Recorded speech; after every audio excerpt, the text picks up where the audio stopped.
Hey guys, Spooky here. Just wanted to make a video to show how to do the DME jump runs solo as a Warlock. Biggest thing would be your spec. I'm doing a SMDS spec. Um, you're going to get 10% shadow spell damage increase off of SM, and here's the demonology tree. The biggest thing here would be demonic sacrifice. When you sacrifice your succubus, you get an extra 15% shadow damage. Also some other bigger talents. Siphon Life is huge. Grim Reach for just range on your dots, as well as Nightfall's pretty good here too. In order for this to be profitable, you need to have mining. I think it's either 290 or 295 mining that's required to hit rich thorium veins. You're kind of playing a slot machine here. You want to get Arcane Crystals off of those nodes at the end. Biggest thing here is you want to be as efficient as possible to get through the instance as fast as possible, so you can get more rich thorium veins and more chances at arcane crystals. One of the other things that I suggest getting are some lesser invisibility potions, cheap enough to make, around 1 or 2 gold usually. It just makes things go a little bit faster. So definitely have those. Bandages are also kind of a big part to make things go a little bit quicker, so you don't have to sit and eat after every fight. But yeah, let's get into it. Make sure you have your buffs: Demon Armor, Touch of Shadow, which is your demonic sacrifice from the succubus, and we will run on in here. So as soon as you get in, there's these 3 rocks on the ground here. Just kind of aim for that. You're going to jump up on this ledge and just auto run off. You'll hit this tree. You won't aggro anything. Just keep on auto running here and avoid the paths here. While we're running here, throw on Detect Greater Invisibility as well as Sense Demons. That will kind of help to kind of make your way and navigate through all the trash between you and the boss. So we're going to keep making our way here.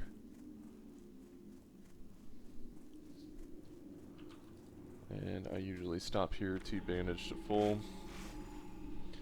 There's a Pat that is in stealth, a demon. He goes, if you look up to my mini-map, he kind of pats this whole way, all the way out here.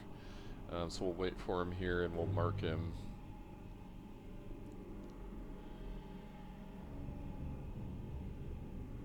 As we can see, he's showing up. You can kill him, but these mobs can do like a slow poison on you, and they also just take a little bit extra time. Again, like I said, we're trying to get to the final boss and get to those rich thorium veins and in and out as fast as possible. Sometimes there is an invisible demon here, or stealth demon. Just kill him using dots. Life drain is pretty big here. Alright, here's the first boss, which we are going to avoid for now. And we're going to get on this ledge here. The way I do things is a little bit different than most. I try to enslave this Hellcaller, kill the imps, and then we'll utilize the Hellcaller to help us kill Hydrospawn.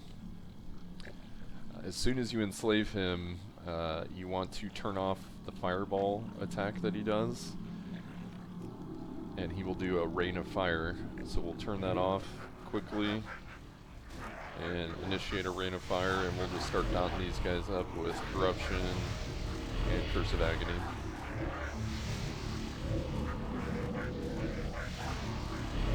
He's just going to have the aggro for most of it, but your dots will start to do a little bit more damage than he does as the fight goes on.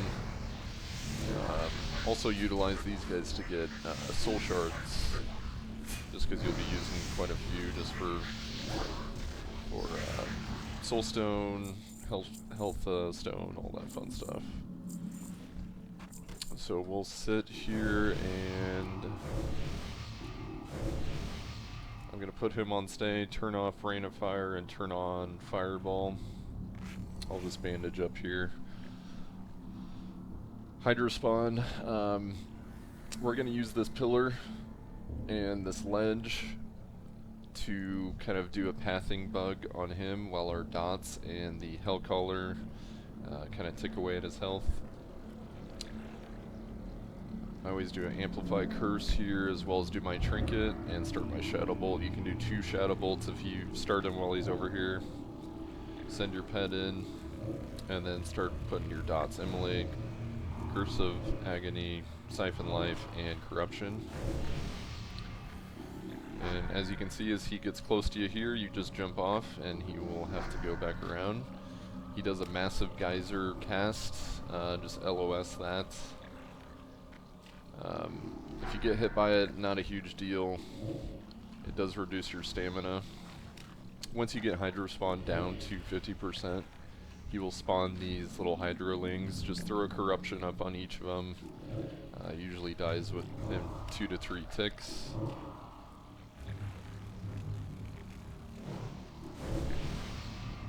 And just let this Hellcaller keep on going. When your Hellcaller runs out of mana, try to dismiss him. He'll be taking those geyser casts from the Hydrospawn, so he should have super low health. Maybe 1 or 2 dots will kill him, and you can get some extra loot.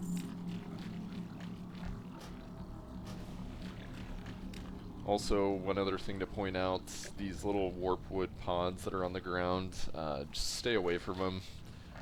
Sometimes they have nothing in them. If you get too close, it'll pop, and sometimes it'll have 5 or so lashers in there, which if that happens, you can do kind of the same pathing bug with this ledge. Just dot them up, back and forth, kill them. But best to just stay away from those pods if you can.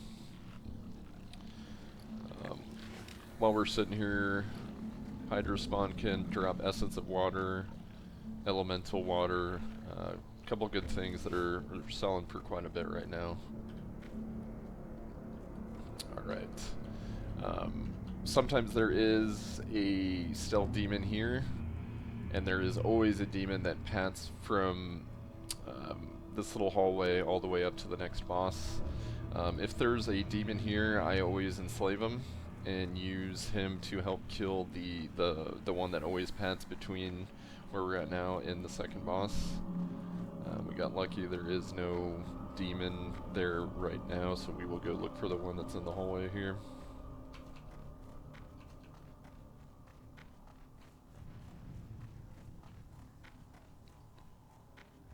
And he has quite a huge pat radius here, so as we can see him here, that's why we have detect greater invisibility. We'll start killing him now. I try to do just a Shadow Bolt, get all my dots up on him. Use Death Coil to get him away and kind of just run away as much as we can. Use your Drain Life.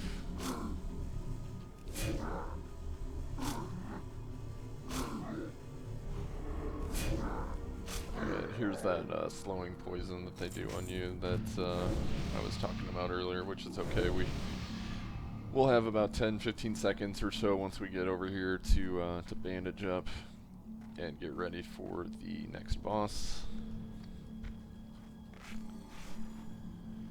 So I will bandage up, and then this is the second boss. You have to kill him in order to allow the big tree NPC kind of in that first room we jumped down into to allow us to talk to him, to open the door to the last boss. So some people try to kill this guy up here using this pillar as kind of an LOS. I just pull him down to where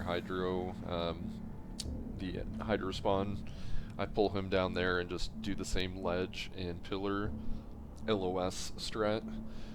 To me, it seems to work a little bit better. Main thing with this guy is he does cast Sacrifice. Always, never risk it, always LOS it.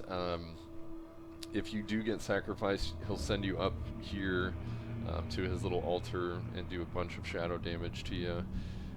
If you don't have very good gear, it can kill you, so don't get greedy with this guy with your dots. Sometimes it does happen though. If it does, bandage yourself up. He'll still be aggro to you. Bandage yourself up and get back down to the fight. But let's do Amplify Curse and we'll do my Trinket. I do 1 Shadow Bolt, Immolate, and then we get the rest of our dots up here. And you just jump down. So while he's making his way to us, dots are ticking on him, all kinds of fun stuff. I will get down to this pillar. It takes about 10-15 seconds for him to get down here, so I'll use this time to make some bandages.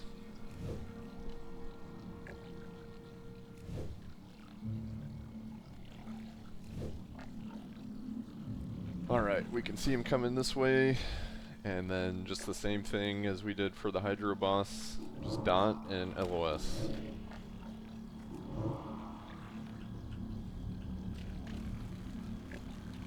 So he's casting Sacrifice. As I said before, don't get greedy, always LOS.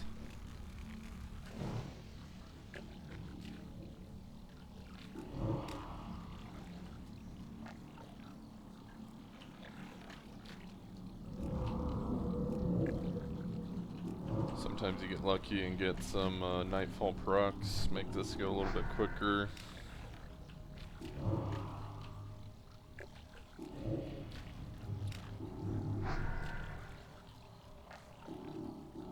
And again, if you have lower level gear, it's not going to go quite as fast, but stay persistent, just keep dotting, don't get greedy, he's super easy. Alright, so we'll loot him. Couple situations I've run into on this guy, if you accidentally aggro this Fell Lasher by going a little bit too far, you can banish. You can banish them until the end of the fight, and then just kind of kill them, doing the whole pathing bug error.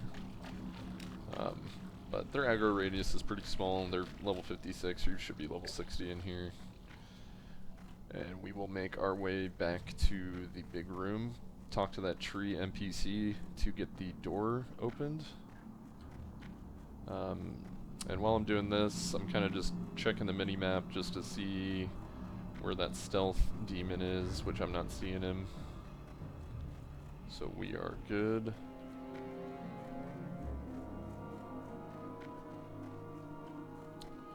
Alright, from here, we're essentially just playing Frogger. There's 4 of these paths, or I guess I should say 5 of them that kind of go back and forth. You'll get the timing correct. I would suggest getting the speed enchant on your boots. It makes things go a little bit better. So yeah, you'll talk to this big NPC, select his little conversation thing, and he'll go make his way over to the door. And then we will continue to play Frogger here.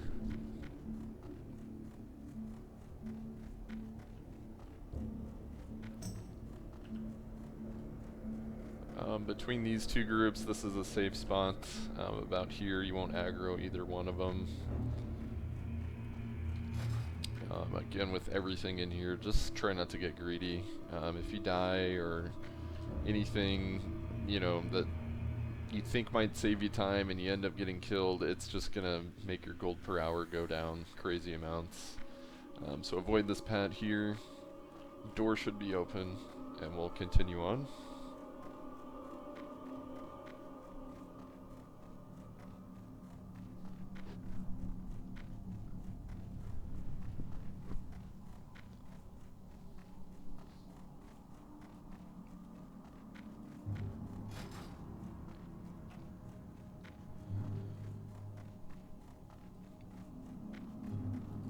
Alright, this is the final boss room.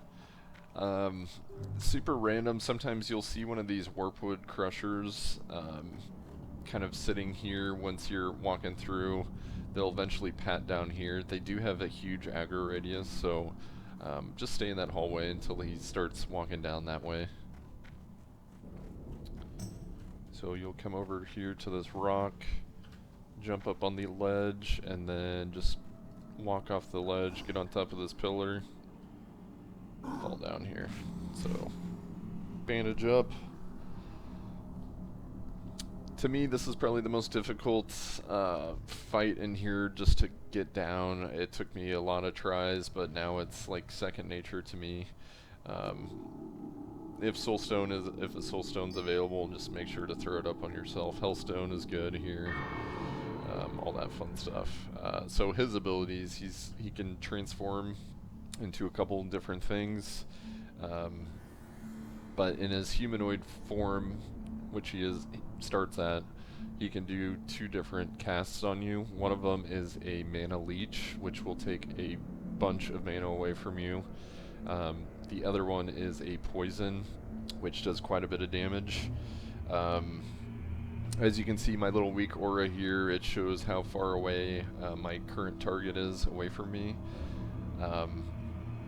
Unless you can LOS those casts, he needs to be at least, I would say, 40 yards away for them not to be able to be cast on you, if that makes sense. That's kind of the biggest thing, not getting hit by those. If you do, it does happen, don't panic.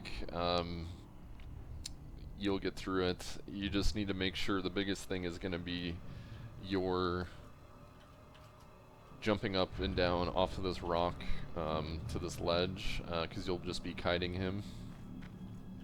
Let me finish talking about the other forms though. So we can turn into a tree, which the tree doesn't do much. If it melees you, it will knock you up in the air and do kind of a crap load of damage. He can also turn into a wolf. If the wolf hits you, it does a bleed, which does quite a bit of damage, as well as slows you. It's almost like a hamstring. Definitely do not get hit by that. That could be the death of you here. With this pathing stuff, you want to play kind of on this rock, and it's probably easier just to show you. But yeah, so I usually pull him when he's about here. I'll do my trinket and amplify curse. We'll do a shadow bolt, immolate, curse of agony, siphon life, and corruption. So as you can see, he goes all the way to the other end, gets up on the ledge, and then jumps down. So he'll transform, I would say, probably once every 15-20 seconds. Honestly, the biggest thing is getting comfortable with coming down here, getting on the rock, and jumping over. And keeping as much distance as possible between you and his demon form. You can get a little bit greedy with his other forms, and maybe do a little immolate. What we're trying to do is to get him down to 50%. Once he does hit 50%, the cave where all the rich thorium veins will open up and a bunch of imps will come out. Which the imps are coming out now. If you have low health, I try to throw up just a bunch of siphon lives on these guys. If you're first starting out, maybe don't worry about that as much, but you want to try to get the imp stacked up with the boss when you're kiting back and forth. You'll wait till the boss is about there and jump off. And this is the reset spot. You'll see your LOS from everybody, and this is where the lesser invisibility potions come in play. You'll drop combat for a split second, so I start spamming my lesser invisibility potions here, and as you can see, everything resets. Sometimes the imps, I always wait a few seconds. Sometimes the imps do kind of path back here and then go back out to the boss. But once they're out there, you're good to just run on in here.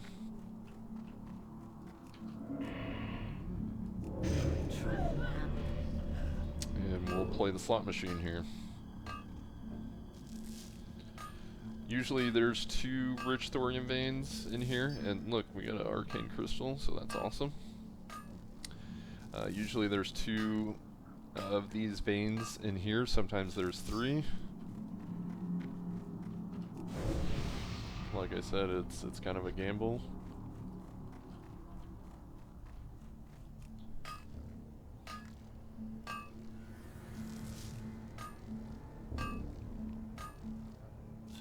And we got another Arcane Crystal, which is huge. These are selling for about 85 gold on my server right now, which is quite a lot. So we'll jump out here. I would say once you get pretty good at these runs, you know what you're doing and don't make any mistakes.